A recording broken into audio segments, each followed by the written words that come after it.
محمد اور خدیجہ کی شادی پر 15 برس گزر چکے ہیں۔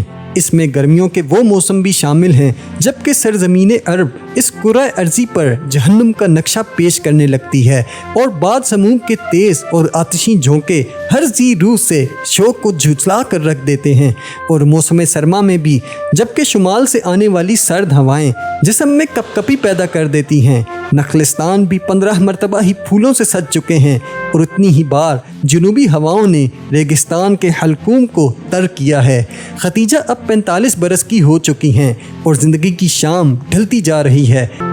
محمد بھی اب 25-30 برس کے خوش و خرم نوجوان نہیں رہے، اب تک وہ کئی بچوں کے باپ بن چکے ہیں۔ خدیجہ کے بطن سے 4 لڑکیاں اور 2 لڑکے پیدا ہوئے ہیں۔ پہلے کا نام قاسم ہے، اس کی کنیت سے خدیجہ نے آپ کو ابو القاسم کے نام سے یاد کرنا شروع کر دیا ہے۔ اس کے بعد یکے بعد دیگرے زینب، رقیہ، ام کلثوم اور فاطمہ الزہراء سلام اللہ علیہا پیدا ہوئیں، اور آخر میں ایک لڑکا تولد ہوا جس کی عمر نے وفا نہ کی اور جلد ہی فوت ہو گیا۔ شادی نے محمد کو دولت ضرور عطا کی، لیکن اس سے ان کی طبیعت میں کسی قسم کا تفاخر پیدا نہیں ہوا۔ اتنا البتہ ضرور ہوا کہ اب انہیں فکر معاش کی حاجت نہیں رہی۔ دوسرے لوگ جب اس قسم کی شادی کرتے ہیں تو بیوی کی مال و دولت میں تصرف کرنا شروع کر دیتے ہیں، لیکن آپ نے اپنے ہاتھ اس سے بالکل پاک و صاف رکھے ہیں۔ باطنی طور پر آپ اب ایک دولت مند بیوی کے نادار شوہر ہیں۔ اس کے مال میں آپ کا صرف اتنا حصہ ہے کہ معمولی کھانا کھا لیں اور سادہ کپڑے پہن لیں، لیکن آپ کے وہ دوست جو ضرورت مند ہیں اور امداد طلب کرنے آتے ہیں اس دولت سے زیادہ مستفید ہوتے ہیں۔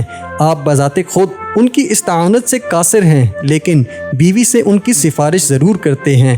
خاتون خدیجہ خود بھی بہت درد مند اور فراخ دل واقع ہوئی ہیں اور مستحق لوگوں کی مدد کرنے سے خوش ہوتی ہیں۔ اسی طرح محمد صلی اللہ علیہ وآلہ وسلم اور خدیجہ بلا نام و نمود کے بہت سے گھرانوں کو سنبھالے ہوئے ہیں، لیکن یہ بھی واقعہ ہے کہ اس 15 برس کے عرصے میں آپ نے اپنے زمانے کی معاشرتی اصلاح میں کوئی نمایاں حصہ نہیں لیا، اور جوانی کے زمانے میں اگر اس قسم کی کوئی توقعات آپ سے وابستہ تھیں تو وہ ابھی تک پوری نہیں ہوئی۔ اب ایسا نظر آنے لگا ہے کہ محمد بہت تنہائی پسند ہو گئے ہیں۔ اول تو ویسے ہی آپ کے دوست اتنے کم تھے کہ انگلیوں پر گن لیجئے، مگر اب تو آپ شرفاء کی مجلس طرب میں بھی دکھائی نہیں دیتے، معاشرتی اجتماعات سے بھی پہلو تہی کرتے ہیں اور غیر معمولی طور پر خاموش اور غور و فکر میں منہمک نظر آتے ہیں۔ کیا آپ اس زندگی سے تنگ آ گئے ہیں؟ کیا آپ کو اپنے مقدر سے کوئی شکایت ہے؟ کیا آپ ان بدقسمت لوگوں میں سے ہیں جن کا تقدیر اس طرح منہ چڑھاتی ہے کہ پہلے دولت، ناموری اور عیش و عشرت کے سبز باغ دکھائے، اور جب وہ اس طرف لپکے تو کسی چٹیل ریگستان میں چھوڑ جائے جہاں دور دور تک سراب ہی سراب ہو، اور انہیں یہ دیکھ کر سخت مایوسی ہو کہ ہم تو جہاں سے روانہ ہوئے تھے اسی جگہ کھڑے ہیں؟ کیا وجہ ہے کہ آپ بلا مقصد پہاڑیوں کے درمیان گھومتے پھرتے ہیں؟ اتنے عرصے تک گھر سے باہر رہ کر کیا کرتے ہیں؟ کیا آپ کے دماغ میں کوئی وہم سما گیا ہے، یا کوئی ایسا کیمیاوی نسخہ تیار کرنے کی فکر میں ہیں جو دنیا کو ورطہ حیرت میں ڈال دے؟ اس 15 برس کے عرصے میں دنیا کی تاریخ کے صفحات بعض اہم واقعات سے پر ہو گئے ہیں۔ سلطنت روما کے مشرقی اور مغربی دونوں علاقوں میں انحطاط کے آثار نمایاں ہو چکے ہیں، اس کی عظمت گہن میں آ چکی ہے، لیکن ٹسکنی اور یونٹس میں بعض نتینی اسلحہ سازوں کی تلواریں اب بھی دشمن کا خون چاٹنے میں مشہور ہیں۔ اسلحہ خانے ہتھیاروں سے بدستور پر ہیں، جہازوں اور مستحکم قلعوں کی بھی کمی نہیں۔ فوجی تربیت گاہوں میں فنون جنگ کی تعلیم، افواج کی تنظیم اور نقل و حرب کی ترکیبیں آج بھی سکھائی جاتی ہیں، لیکن اب اس مملکت میں وہ جوان پیدا نہیں ہو رہے جو ان ہتھیاروں کو صحیح طور پر استعمال کر سکیں، قلعوں کے دفاع کا کام اپنے ہاتھ میں لینے کے قابل ہوں، جہازوں کو ٹھیک چلا سکیں، یا جو علوم بھی انہوں نے نظریاتی طور پر سیکھے ہیں ان کو جرأت مندانہ طور پر عمل میں لا کر کامیابی حاصل کر سکیں۔ جب سے جسٹس نین نے ایک فاحشہ ملکہ کے ساتھ مل کر حکمرانی شروع کی ہے، اس وقت سے یورپی اور ایشیائی علاقوں میں زبردست بغاوتوں نے قیصر کے تخت کو ہلا کر رکھ دیا ہے۔ کسی شہنشاہ کی مطلق العنانی کا دار و مدار اس کی مستحکم چھاونیوں پر ہوا کرتا ہے، لیکن اب یہ چھاونیاں ہی ہیں جہاں اس قسم کے احکامات کو سب سے زیادہ ٹھکرایا جاتا اور ان سے تعارض کیا جاتا ہے۔ سپاہی اپنے افسروں کو گالیاں دیتے ہیں اور ان کا پیچھا کرتے ہیں،